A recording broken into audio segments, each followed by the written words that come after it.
Je transmets ce message, bien sûr, à la jeunesse camerounaise, à ceux qui sont des jeunes Camerounais et qui chaque jour disent qu'ils rêvent d'être des journalistes, des animateurs de radio et télévision. Mes chers frères, mes chers petits frères, mes chères petites sœurs, bienvenue dans ce live que je fais pour vous.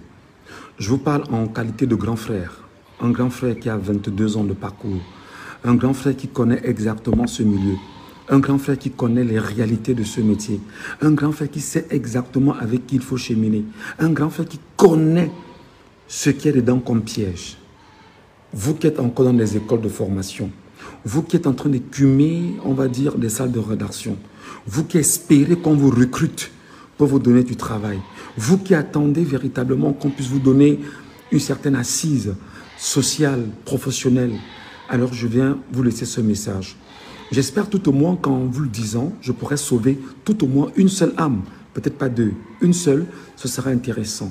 Alors premièrement, ce que tu dois comprendre, c'est que l'ensemble des médias du Cameroun, je dis bien l'ensemble sans exception, tous les patrons des médias du Cameroun sont dans l'exploitation. Ils vont t'exploiter, ils vont te faire perdre 15 ans de ta vie, 16 ans parfois, ils vont rien te donner. Ils vont te faire perdre 2, 3, 4 ans de ta vie, ou ils vont te donner un salaire extrêmement minable, misérabiliste en réalité, pour te tenir effectivement captif de ce qui semble être pour toi un élément de bonheur, que non, tu mérites mieux que ça. Donc je vais te dire très humblement, pour toi qui es encore dans une rédaction et qui espère que on va te recruter, fais attention. Parfois, pour qu'on te recrute, effectivement, c'est toi la jeune fille qui te fait passer pour ce que tu connais, avec à la fois ton rédacteur en chef, à la fois ton directeur de l'information, à la fois même ton directeur de publication, etc. Et parfois même tes collègues avec qui tu joues, parce que tu estimes que certainement c'est par ce moyen ou par ce canal que tu pourras te retrouver quelque part. Non, je vais te dire, ça veut dire en réalité que tu ne sais pas exactement ce que tu mérites, ce que tu vaux et ce que tu as comme compétence. Je le dis parce que je suis à 22 ans, je connais ce qui s'est passé dans l'ensemble des radios et télévisions dans lesquelles j'ai travaillé au Cameroun. À côté de ceci, il faut surtout dire que tu dois faire attention. Toi, le jeune qui de l'extérieur regarde les journalistes, regarde les animateurs et te dit « Ah, je veux faire ce métier ». Non, attention, si tu rentres dans ce métier et que tu ne sois pas capable de faire autre chose à côté, tu vas perdre des années de ta vie inutilement. Tu seras finalement un gars qui va risquer de se faire passer pour quelqu'un qui est incapable de générer des choses aussi intéressantes pour sa vie. Tu vas être dans une sorte de bulle qui va te tenir captif fondamentalement de la célébrité que tu recherches. Non, tu dois être intelligent. Ce métier va te pourrir ta vie.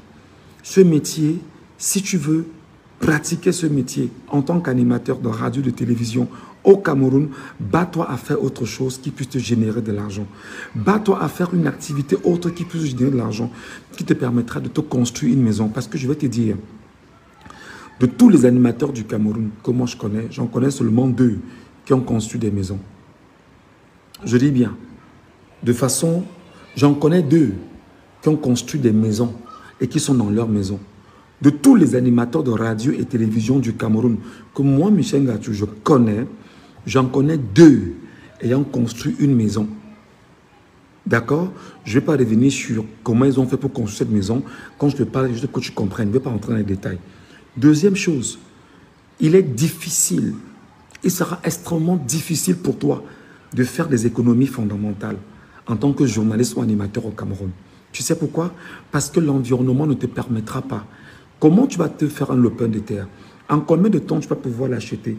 En combien de temps tu vas te battre à pouvoir ériger un mur sur ce lopin de terre? Ou alors même, il y en a qui l'ont fait, mais qui ont fait des maisons de fortune où on peut juste dormir et être à l'abri du soleil et de la pluie. Oui, mais en fait, quand on dit une maison, on dit une maison qui est une maison réelle. Ou lorsqu'il pleut tout au moins, tu ne pourras pas avoir l'eau qui rentre chez toi.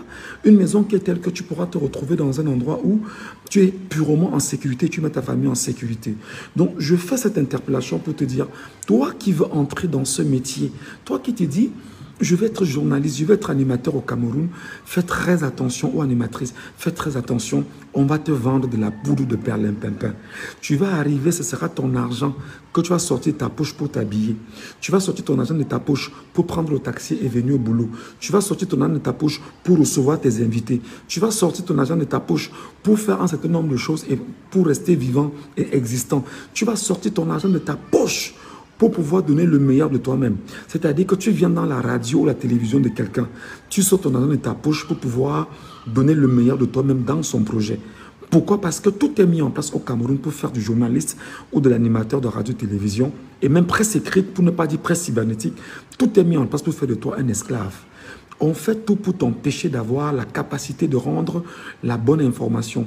On a tout fait parce que même tes patrons qui sont justement au niveau des médias du Cameroun, ils préfèrent aller prendre l'argent au cabinet civil. Chaque fin d'année, ils s'engraissent, ils ne te gèrent pas, ils n'ont pas besoin de toi. Mais ils te donnent des tâches que tu dois faire pour leur plaisir à eux. Donc en entrant dans ce métier, tu dois comprendre exactement où tu vas. Troisième chose, tu dois avoir la capacité, la lucidité d'avoir ce qu'on appelle les lignes éditoriales avant d'entrer dans une radio, dans une télévision. Quand tu rentres dans une radio, dans une télévision, je te prends le cas de la CRTV.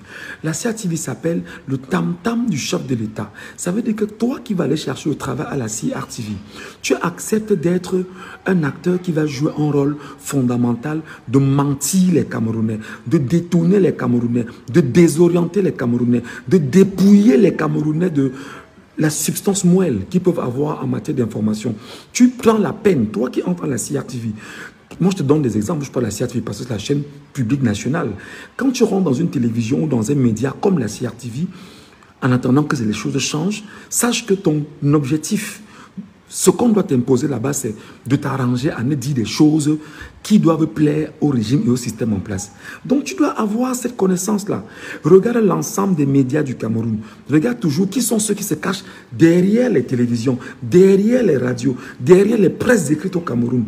Tu lis les lignes éditoriales pour comprendre exactement si tu dois faire ce métier ou si tu ne dois pas si tu as fait ce métier, tu ne dois pas le faire. C'est très important que je te le dise. Je voudrais donc finir sur un point ayant fait qui va t'intéresser.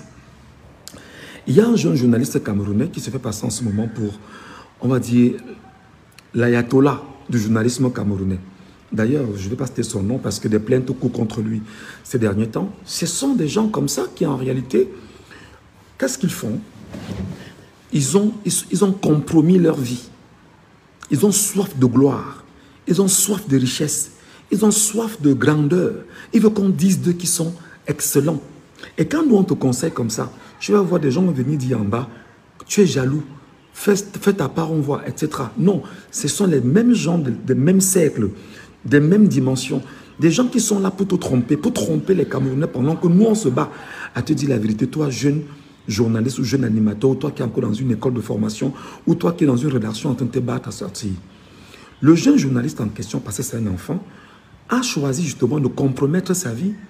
Il a choisi exactement de se faire passer pour un woubi, d'ailleurs initié par son ancien patron. Et aujourd'hui, il vous présente une façade de lui qui semble être une belle façade. Non, pourtant c'est un gros malheureux en fait. Je vais vous faire un exemple simple. Si tu prends sur toi par exemple de tuer le petit ami ou de faire tuer le petit ami d'une fille. Une fille qui sort d'abord avec ton patron. Une fille qui a des rapports sexuels avec ton patron. Une fille que ton patron est parti prendre dans une famille où il sortait avec la fille et la grande sœur de la fille. Il va sortir la fille, il ramène la fille dans son médium. Entre-temps, avec leurs choses qu'ils font entre eux, il y a des images qui ont fuité et qui tombent entre les mains effectivement de l'ex-petite amie de la fille. Et le patron va acheter l'information. L'ex-petite amie aussi va dire à un moment donné que non, ça ne suffit pas. Il faut qu'il aille plus loin. Et toi, tu es dans ta boulimie de ton patron. Tu dis, bon, écoute, ce qu'on va faire, c'est que finis avec son petit ami et tu me donnes la fille. Je vais te protéger. Non seulement on finit avec le petit ami, ça c'est un être humain. Moi, je ne parle pas d'un homme. Je ne parle pas d'une affaire. Ce n'est pas une affaire inventée, c'est une affaire connue de tous les Camerounais. C'est-à-dire qu'il est journaliste. C'est-à-dire qu'il est journaliste et on présente un homme comme ça comme étant un modèle du journalisme au Cameroun. Il finit avec la petite amie de l'homme. Ils se battent à faire des prisons rapidement et puis ils ressortent parce qu'ils ont les bras longs dans le système. Ils ressortent, le même journaliste est impliqué dans le meurtre d'un autre journaliste qu'on appelle Martinez Zogo. Ça, je comprends un peu ce que je veux dire. Son nom est cité là-dedans. Et non seulement son nom étant cité là-dedans, il ressortira de là, il grandira encore plus haut parce qu'on va lui rappeler que tu es en train de faire des choses que nous aimons. On va lui confier tout un empire de médias. Et dans l'empire des médias, qu'est-ce qu'il doit faire? Il doit se battre à faire une propagande en direction, effectivement, du système en place pour asseoir un mensonge. Et c'est pourquoi aujourd'hui, il est devenu un gros menteur, un manipulateur invétéré, reconnu de tout le monde. Et c'est justement sa mission. Pendant que toi, tu dis « je prie Dieu », lui, il a choisi d'être franc-maçon. Pendant que tu dis que moi, je prie Dieu, je vais dans mon église, j'invoque mes ancêtres, pour ceux qui invoquent nos ancêtres, lui, il a choisi d'être franc-maçon. C'est son choix. C'est ce qu'il est en train de faire aujourd'hui. Et pendant qu'on est, je te rappelle que pour lui montrer à quel point il est réduit dans son monde, la même petite amie qui est devenue sa femme, à qui on lui a donné de l'argent d'épouser la même petite amie, effectivement, qui devient sa femme plus tard, avec qui il aurait fait des enfants. Encore qu'il a fait encore bien voir si, voilà, c'est la même petite amie ou la même épouse, on vient la prendre, ton patron vient la prendre devant toi, vous prendre tous les deux, effectivement, et fait quoi? Et paye cette petite amie, cette femme qui est la tienne, chaque mois. Et vous, vous dites que vous êtes dans un monde où vous voulez un journalisme de qualité. Quand nous, on parle, des gens comme ça parlent. Quand nous on l'ouvre, des gens comme ça l'ouvrent. Des gens qui sont incapables de s'asseoir sur des bancs, apprendre le B à bas de la profession. Des questions de référence, comment est-ce qu'il faut les aligner, les formules pyramidales, les gens journalistiques, etc., qui ne connaissent pas ce que c'est que les gens journalistiques. Demandez à l'homme en question, quand est-ce que dans ta vie tu as mené une enquête journalistique? Quand est-ce que dans ta vie tu as pu mener ce qu'on appelle une réelle investigation? Quand est-ce que dans ta vie tu as pu réaliser, on va dire, un reportage à risque? Par contre, vous allez voir, c'est des journalistes à gage. À gage parce que le système s'est arrangé à bâtir ce type de journaliste au Cameroun. Effectivement, quand tu parviens à salir des gens, à médire des gens, à détruire certaines personnes, dans des presses, je veux dire dans les médias conventionnels ou classiques, alors tu deviens un modèle aux yeux du système. Et là, effectivement, il a compris quels étaient les besoins du système et il s'est compromis. Alors, je demande à toi, jeune journaliste, tu veux te compromettre pour ressembler à celui-là? Toi, parent, quand ton enfant te dit qu'il veut devenir journaliste, est-ce que tu lui demandes quel est son modèle de journalisme? Parce qu'il faut lui demander, c'est quoi ton modèle de journalisme? Il faut moi ce qu'il te dise. Il vient me demander, je vais te dire si c'est le bon ou si c'est le mauvais. Parce que je connais tous ces gars. Je connais ceux dans quoi ils sont tous. Mais quand on vous dit, quand on vous parle, vous croyez que c'est la blague. Sauvez vos âmes, les amis. Sauvez vos âmes. La célébrité, c'est zéro, c'est n'importe quoi. La célébrité ne vous donnera rien. Peut-être, on va dire quelques pains.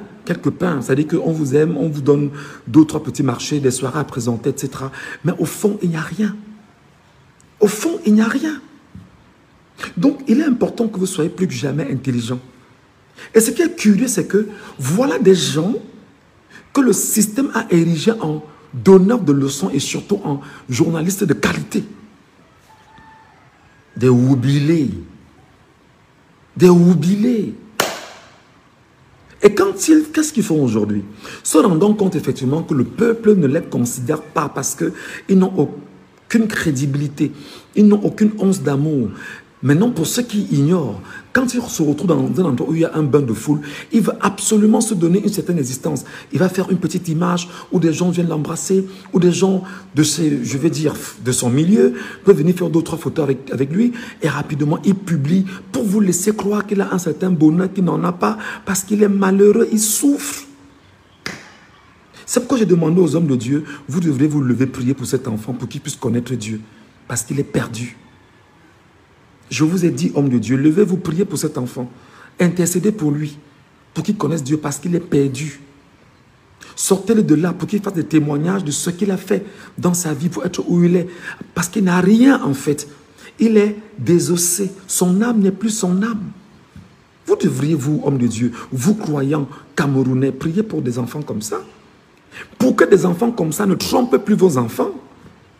Pour que des gens comme ça ne trompent plus les nôtres en se faisant passer pour des modèles en matière de journalisme au Cameroun. C'est eux qui vous présentent des djetours. Ah, on va dire, oh, ben non, vraiment, il a une belle vie. Oh, ben non, il est en Mercedes. Oh, ben non, il a de beaux costumes. J'appelle ça des reliques. Des reliques de sang, en fait.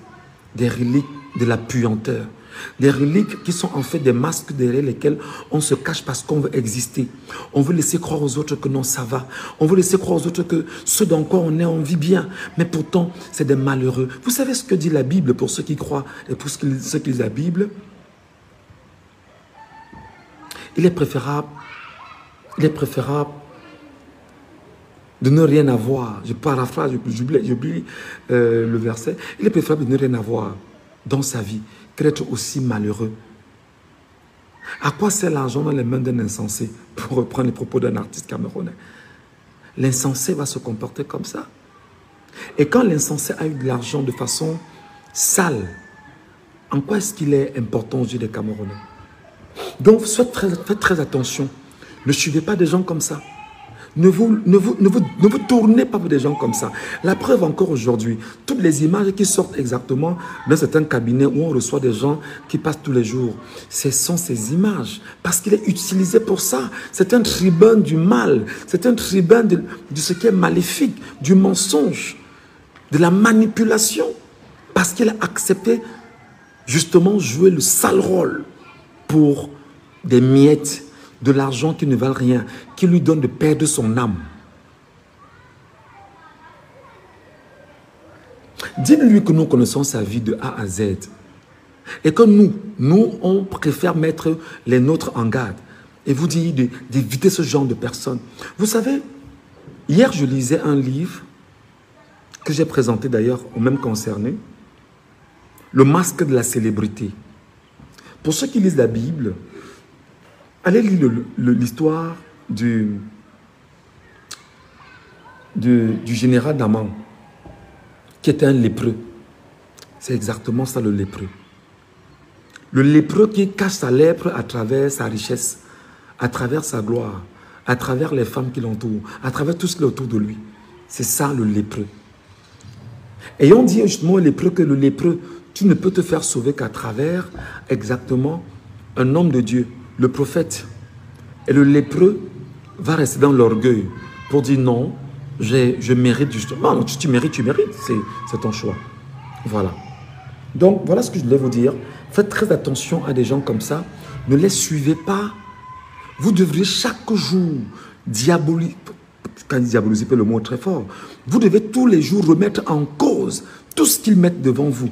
Vous devez toujours critiquer tout ce qu'ils mettent en face de vous. Parce que vous savez déjà que ce sont des agents du mal. Vous devez le savoir. Vous devez le savoir. Ce sont des agents du mal. Simplement. Et c'est très important que vous l'intégrez. D'accord? Allez, les amis.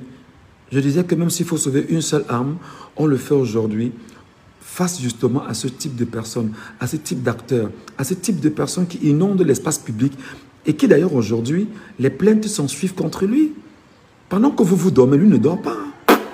Pendant que moi, dans mon exil, là, je dors, lui ne dort pas. Moi, je dors, moi, je n'ai pas de problème. Moi, je mange, je n'ai pas de souci. Si je veux de l'argent, les Camerounais vont m'en donner. Si j'ai faim, je dis que j'ai faim, on m'en donne. Si j'ai soif, je dis que j'ai soif, on me donnera à boire. Encore que Dieu s'en occupe bonnement, clairement, sincèrement, objectivement, bellement, et sans que je n'ai de soucis. Pourquoi vous devriez copier de tels modèles?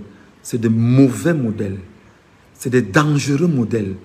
Faites attention. Je vais prendre l'exemple d'une de leurs qui récemment a quitté le métier après la mort de son fils. Elle est rentrée dans les églises à un moment donné. C'est parce qu'elle a compris.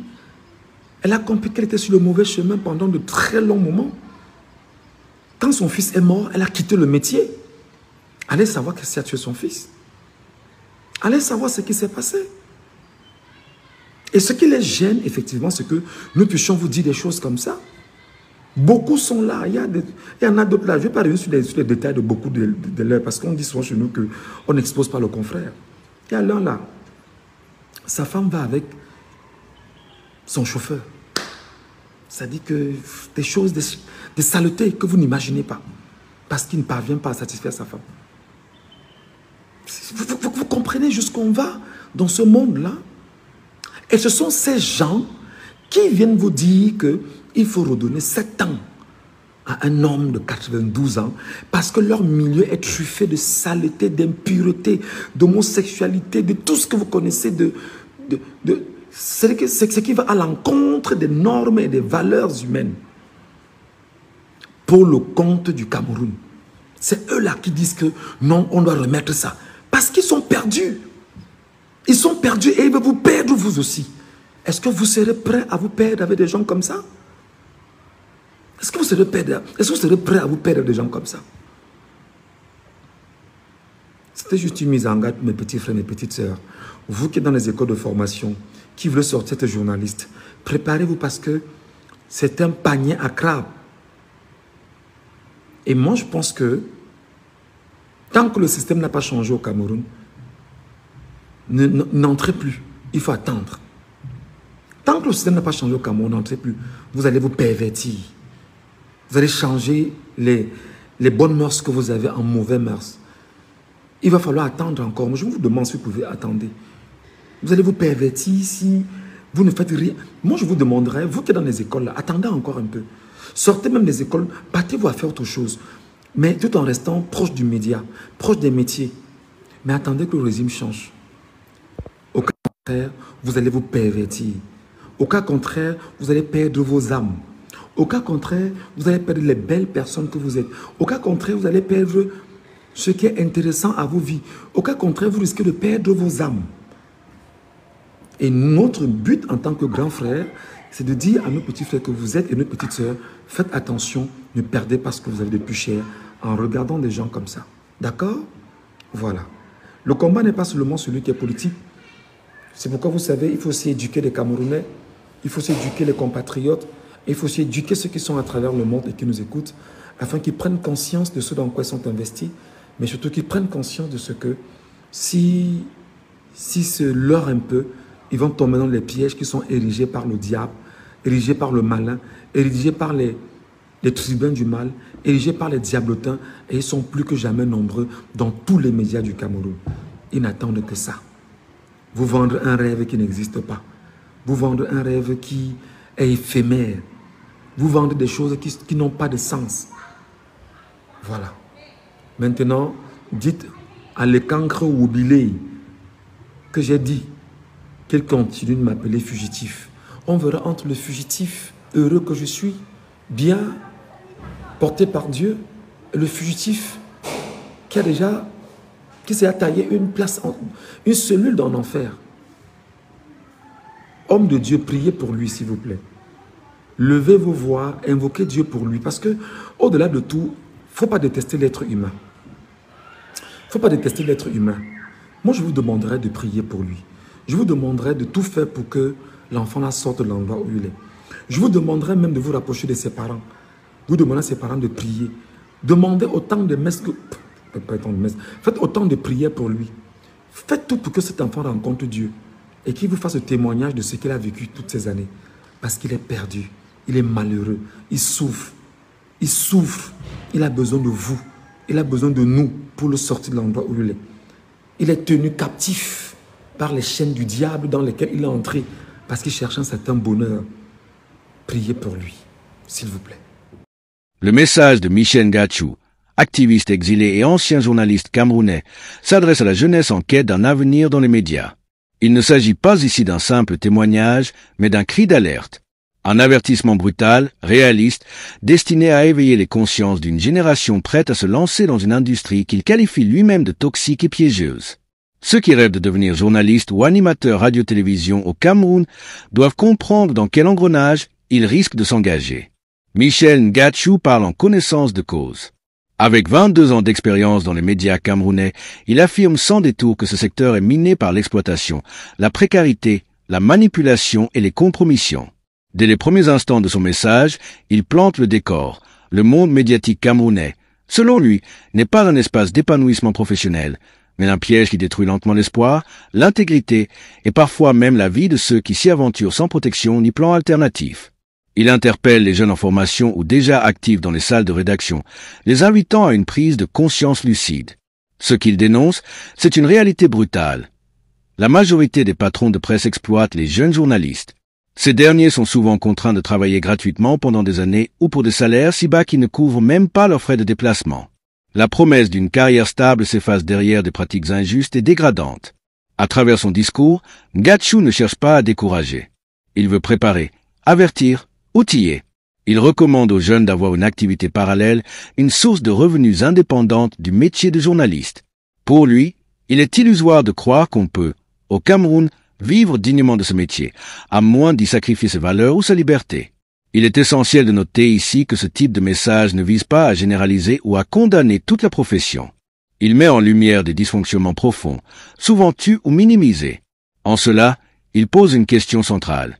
Peut-on être journaliste libre, éthique et réussir au Cameroun sans compromis? À ce stade, si tu suis cette vidéo, pense à t'abonner, commenter et partager. Ton engagement est essentiel pour permettre à ce type de message d'atteindre d'autres jeunes, d'ouvrir les yeux et d'engager une réflexion collective sur l'état des médias dans notre pays. Michel Gatshu aborde ensuite un sujet sensible, le harcèlement et les abus auxquels font face certaines jeunes femmes dans le milieu. Il évoque des cas de pression exercés par des rédacteurs en chef, directeurs d'information ou même collègues sur des femmes journalistes contraintes de céder à certaines formes de compromission pour espérer progresser dans leur carrière. C'est un constat grave, mais pas inédit. Dans de nombreuses structures, les rapports de pouvoir se mêlent à des pratiques douteuses, nourrissant une culture du silence, de la peur et de la soumission. En posant ces mots, il brise un tabou. Il invite les jeunes femmes à prendre conscience de leurs valeurs, à refuser d'être réduites à des objets de désir dans un système qui ne protège pas leur dignité. Il parle de mérite, de compétence, de lucidité. L'autre axe fort de son discours, c'est l'appel à la diversification. Pour lui, il faut impérativement développer des compétences annexes, apprendre à générer des revenus hors des chaînes de radio ou de télévision. Car l'instabilité est la norme. Peu d'animateurs, selon lui, ont pu construire une maison ou sécuriser leur avenir après 10 ou 15 ans de carrière. Il dit en connaître à peine 2 qui ont réussi à bâtir un toit. Un chiffre choc qui traduit un système à bout de souffle. À ce niveau, son message devient un véritable plaidoyer pour l'autonomie économique. Il ne suffit pas d'aimer parler, écrire ou informer. Il faut, dit-il, savoir survivre, résister et se construire en dehors du mirage de la notoriété. Car ce métier, affirme-t-il, peut détruire une vie, emprisonner un esprit, étouffer les ambitions. Partage cette vidéo si tu estimes que ce type de témoignage peut servir à un jeune frère ou une jeune sœur. Commente ce que tu en penses. Est-ce exagéré ou est-ce simplement la vérité que beaucoup taisent? Ton point de vue compte. Michel Gatshu pousse encore plus loin la critique en abordant la question des lignes éditoriales. Il met en garde ceux qui rêvent d'entrer à la CRTV, qu'il qualifie de tam-tam du chef de l'État. Pour lui, travailler dans ce média public, c'est accepter implicitement de participer à une entreprise de désinformation, de propagande et de distraction massive. Il accuse la chaîne de servir les intérêts d'un pouvoir qui se nourrit du contrôle de l'information, réduisant les journalistes à de simples porte-voix. Ce type de déclaration est lourd de conséquences. Il remet en cause l'indépendance de la presse publique et, au-delà, l'intégrité de ceux qui y travaillent. Mais il faut ici nuancer. Tous les journalistes de la CRTV ne sont pas nécessairement des propagandistes. Toutefois, il est indéniable qu'un certain formatage éditorial existe dans les médias d'État, comme dans beaucoup de pays. Gatshu appelle donc à la vigilance. Avant d'accepter un poste dans un média, il faut lire sa ligne éditoriale, comprendre ses affiliations, anticiper ses exigences. Ce conseil simple, mais essentiel, pourrait éviter bien des désillusions. Pour que ces vérités continuent d'être dites, abonne-toi, active la cloche et surtout, partage ce contenu. Le silence alimente l'ignorance. Et l'ignorance entretient le piège. Dans la suite de son propos, Michel Gatshu s'attaque à une figure médiatique qu'il ne nomme pas, mais qu'il accuse de compromission grave. Selon lui, ce jeune journaliste, très en vue, aurait bâti sa carrière sur des alliances troubles, des relations malsaines, des manipulations médiatiques et même des faits liés à des affaires judiciaires sensibles. Le discours devient ici plus personnel, plus accusateur. Gatshu dénonce un système où ceux qui se compromettent accèdent aux postes les plus élevés, pendant que ceux qui veulent rester intègres sont marginalisés. Il affirme que ce journaliste aurait été impliqué dans des affaires sordides, allant jusqu'à évoquer la mort de Martinez Ogo, un autre journaliste camerounais assassiné dans des conditions tragiques. Ces accusations, même si elle ne cite aucun nom, pose un problème de fond, l'impunité. Dans un contexte où la justice est perçue comme instrumentalisée, où les enquêtes n'aboutissent que rarement, les vérités restent floues, les responsabilités diluées et les victimes oubliées. Michel Ngachou nous interpelle ainsi sur la moralité de ceux qui occupent les postes de pouvoir dans les médias. Sommes-nous prêts à admirer des figures qui, selon lui, ont bâti leur carrière sur le mensonge, l'abus et l'intimidation? Ou avons-nous encore la capacité de distinguer le succès réel de la réussite construite sur la compromission? Michel Ngachou poursuit sa prise de parole avec des éléments encore plus lourds, des affirmations qui touchent à des aspects très sensibles de la vie publique camerounaise, les relations de pouvoir, les réseaux d'influence, les dérives éthiques. Il évoque notamment l'implication supposée d'un journaliste très médiatisé dans des affaires d'ordre privé, mais à forte portée symbolique. Ce qu'il dénonce, c'est la confusion grandissante entre la vie personnelle, les liens affectifs, les rapports de soumission et la carrière professionnelle dans les médias. À l'écouter, certaines figures médiatiques auraient construit leur ascension en s'alignant sur des intérêts douteux, en sacrifiant leur indépendance et parfois même leur dignité. Il évoque des histoires de chantage, de compromission affective, d'intrigues internes avec une précision troublante. Sans citer de nom, il laisse entendre que de nombreux jeunes journalistes acceptent des situations dégradantes, non pas par passion pour leur métier, mais par quête de gloire, par soif de reconnaissance ou par opportunisme. Ces révélations choquent, mais elles ne doivent pas faire oublier l'essentiel du message. La nécessité pour les jeunes journalistes de rester lucides, prudents et maîtres de leur destin. Il invite chaque aspirant à cette profession à se poser une question fondamentale. Suis-je prêt à compromettre mon intégrité pour réussir dans ce métier? À ce stade, si tu penses que cette analyse peut éclairer un frère, une sœur ou un ami, prends un instant pour partager cette vidéo. C'est en diffusant ce genre de discours qu'on peut espérer provoquer une prise de conscience collective. Ngachou aborde ensuite un sujet qui divise fortement l'opinion, la franc-maçonnerie. Il affirme que certaines figures médiatiques, pour gravir les échelons, ont rejoint des cercles occultes ou des réseaux d'influence. Il n'en fait pas une condamnation frontale, mais il interpelle. Il rappelle que pendant que certains choisissent de vivre selon leurs croyances, d'invoquer leurs ancêtres ou leur foi religieuse, d'autres préfèrent des logiques d'allégeance, de rituels, de pactes symboliques. Il ne s'agit pas ici d'alimenter une théorie du complot. Il s'agit de constater que, dans certains cas, des parcours professionnels s'expliquent davantage par des appartenances occultes que par des compétences réelles. Et cette situation, si elle est avérée, contribue à détruire la méritocratie et à désespérer les jeunes talents sincères. La critique de Michel Ngachou ne vise donc pas uniquement des individus.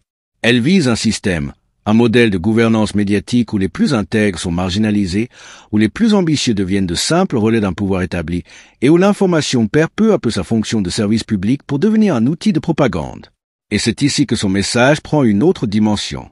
Il nous invite à reconsidérer le rôle du journalisme au Cameroun, à se demander ce qu'est devenu ce métier. Est-ce encore un espace d'expression libre? Est-ce encore un rempart contre les abus? Est-ce encore une voix pour les sans-voix? Ou est-ce devenu un théâtre d'ombre dirigé par l'argent, la peur et les intérêts politiques? Pour contribuer à ce débat, laisse ton avis en commentaire. Est-ce que tu reconnais cette réalité dans ton expérience ou autour de toi? Est-ce une exception ou une règle? Plus on multiplie les témoignages, plus on éclaire la vérité. Un autre aspect marquant de son discours concerne l'hypocrisie. Il décrit des figures publiques adulés pour leur professionnalisme supposé, mais qui, en réalité, selon lui, sont liés à des affaires troubles, des mensonges et des montages médiatiques artificiels.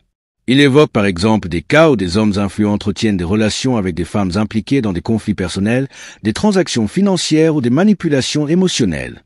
Tout cela, dit-il, fait partie d'un théâtre orchestré pour entretenir une image publique propre, alors que la réalité en coulisses serait bien plus sombre. Ce genre de propos ne doit pas être pris à la légère. Il remet en cause non seulement la probité des personnes ciblées, mais aussi la crédibilité de tout un système médiatique. Lorsqu'un journaliste soupçonné d'avoir joué un rôle dans des affaires aussi sensibles que la disparition d'un collègue, comme celle de Martinez Ogo, continue à occuper des postes de pouvoir, il devient légitime de se poser des questions sur l'état de la justice, de la transparence et de la déontologie dans le pays. À ce stade, Michel Ngachou met le doigt sur une plaie ouverte, le lien malsain entre médias, pouvoir politique, justice et réseaux d'influence. Il affirme que certains journalistes sont récompensés pour leur silence, leur complicité ou leur capacité à détourner l'opinion. Des journalistes qui, selon lui, deviennent des instruments du régime, chargés de raconter une version acceptable de la réalité. Et c'est ici que la jeunesse doit faire un choix. Vaut-il mieux entrer dans ce système en acceptant ses règles, ou vaut-il mieux s'en écarter et tenter de créer une alternative plus libre, plus courageuse, plus digne? Si tu penses que ces questions méritent d'être posées, alors fais-le savoir, commente, partage, abonne-toi. Ce n'est pas pour nourrir l'algorithme. C'est pour construire une communauté consciente, éveillée, capable de s'opposer à la manipulation. Michel Ngachu évoque aussi la duplicité de certains journalistes. Il parle de ceux qui, en public, défendent l'éthique, mais qui, en privé, monnaient leurs interventions, censurent certains sujets ou ferment les yeux sur des crimes. Ces gens, dit-il, deviennent des modèles pour les jeunes, alors qu'ils devraient être mis en garde contre ce qu'ils incarnent. Il dénonce une inversion des valeurs. Les plus véreux deviennent des références, les plus courageux sont marginalisés, voire réduits au silence. C'est ce renversement moral qui, selon lui, explique l'apathie d'une partie de la jeunesse camerounaise. Comment croire en un avenir meilleur quand les modèles médiatiques sont issus du mensonge? Comment rêver d'excellence quand ceux qui réussissent sont ceux qui ont trahi leurs principes? Comment croire encore à la liberté d'expression quand les vérités les plus dérangeantes sont étouffées par ceux qui possèdent les micros et les caméras? C'est pourquoi il lance un appel fort, lucide, peut-être même désespéré, à la jeunesse camerounaise de ne pas se laisser séduire par les apparences. Il faut déconstruire les mythes, refuser l'illusion et reconstruire une vision digne du journalisme. Une vision fondée sur le respect de la vérité, de l'humain et de la nation. Et c'est exactement ce que nous devons faire.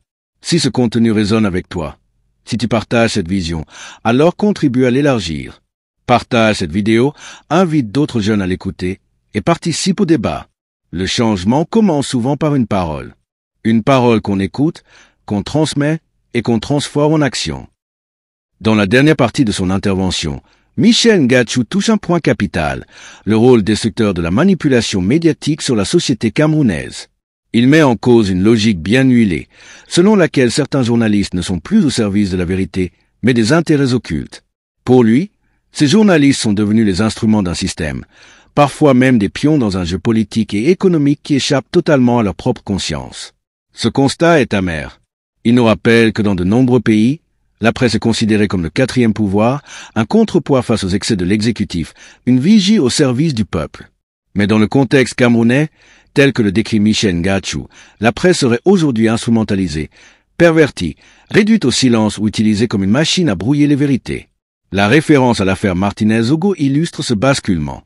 Cet ancien journaliste, connu pour ses dénonciations et son engagement, a été retrouvé mort après avoir été enlevé dans des conditions mystérieuses. Le choc causé par cette affaire a mis en lumière les dangers réels que courent ceux qui osent briser le silence. Ngachu affirme que des noms ont été cités, des preuves auraient circulé, et pourtant, rien ne bouge véritablement. Pire encore, certains suspects présumés continuent d'occuper des fonctions de pouvoir ou de prestige. Cela pose une question centrale. À quoi bon parler de liberté de la presse si ceux qui cherchent la vérité finissent menacés, censurés ou éliminés? L'appel que Michel Ngachu adresse ici est clair. Ne vous laissez pas duper par l'image publique de ceux qui se présentent comme des modèles de réussite médiatique. Derrière les projecteurs, dit-il, se cachent parfois des trajectoires marquées par la compromission, le chantage, les réseaux occultes et la corruption. Il faut gratter le vernis. Il faut chercher ce qui est vrai, même si cela dérange. Si tu es encore là à ce stade, c'est que cette vidéo t'interpelle. Aide-nous à faire circuler ce message. Abonne-toi si ce n'est pas encore fait, commente ce que tu en penses et partage autour de toi. Chacun de ces gestes, aussi simples soient-ils, contribue à briser le mur du silence. Ngachu ne se contente pas de critiquer. Il propose, entre les lignes, un modèle alternatif. Il parle d'autonomie, de lucidité, de double compétence. Il invite les jeunes journalistes à ne pas tout miser sur les médias classiques, mais à se former aussi dans d'autres domaines, entrepreneuriat, numérique, production indépendante. Pour lui, l'indépendance financière est un levier indispensable pour rester libre dans son expression. Dans un pays où les salaires sont souvent faibles, irréguliers ou conditionnés à l'obéissance, il devient presque vital de pouvoir créer ses propres sources de revenus. Sinon, l'animateur ou le journaliste devient dépendant d'un système qui dicte ce qu'il faut dire, ce qu'il faut taire et ce qu'il faut travestir. Il invite donc à la responsabilité individuelle. Ne plus attendre que le système change, mais commencer à se positionner différemment. C'est un message exigeant, mais porteur d'espoir. La transformation peut commencer par une prise de conscience personnelle. Et si cette vidéo participe à éveiller ne serait-ce qu'une conscience, alors elle aura déjà accompli une mission. Michel Ngachu insiste aussi sur le piège de la célébrité. Beaucoup de jeunes rêvent d'être vus, reconnus, applaudis. Mais selon lui, dans le contexte actuel, la notoriété est souvent une illusion. Elle est achetée, négociée, contrôlée. Et ceux qui semblent dominer les plateaux ou les studios ne sont parfois que les marionnettes d'un pouvoir qui les dépasse. C'est pourquoi il faut apprendre à distinguer l'image de la réalité, la façade de la vérité. Il faut apprendre à lire entre les lignes, à écouter entre les mots, à observer les silences. Ce message est dur, mais nécessaire. Il n'est pas là pour décourager. Il est là pour préparer, pour protéger. Il est là pour faire comprendre que le métier de journaliste au Cameroun ne peut être pratiqué avec naïveté. Il demande du courage, de la stratégie et surtout une vision à long terme. Alors à toi qui regardes, pose-toi la question suivante. Est-ce que tu veux vraiment faire ce métier? Et si oui, es-tu prêt à affronter les réalités qu'il implique dans ce pays? Si tu penses que ce débat mérite d'exister, alors soutiens cette vidéo. Ton abonnement, ton partage et ton commentaire sont des formes d'engagement utiles. La conclusion de Michel Ngatsou est poignante. Il rappelle que ce qu'il dit n'est pas le fruit d'une imagination débordante. Il affirme que ses faits, ses trajectoires, ses compromissions sont connus de tous dans le milieu, mais trop peu osent les dénoncer publiquement. Parce que la peur règne, parce que les représailles sont réelles, parce que les carrières sont fragiles. Mais il faut briser cette chaîne.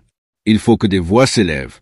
Il faut que des témoignages comme le sien puissent circuler, être débattus, confrontés, entendus, pas pour accuser à tout prix. Pas pour salir, mais pour comprendre, pour reconstruire, pour corriger. Le journalisme, dans sa définition la plus noble, est un acte de service. C'est une mission. C'est un outil pour la démocratie. Lorsqu'il devient une simple tribune au service d'intérêts privés ou politiques, il perd son sens. Et c'est tout un pays qui s'en trouve appauvri. Il est temps de redonner à l'information sa valeur. Il est temps d'éduquer les jeunes à une pratique éthique, courageuse, intelligente du journalisme.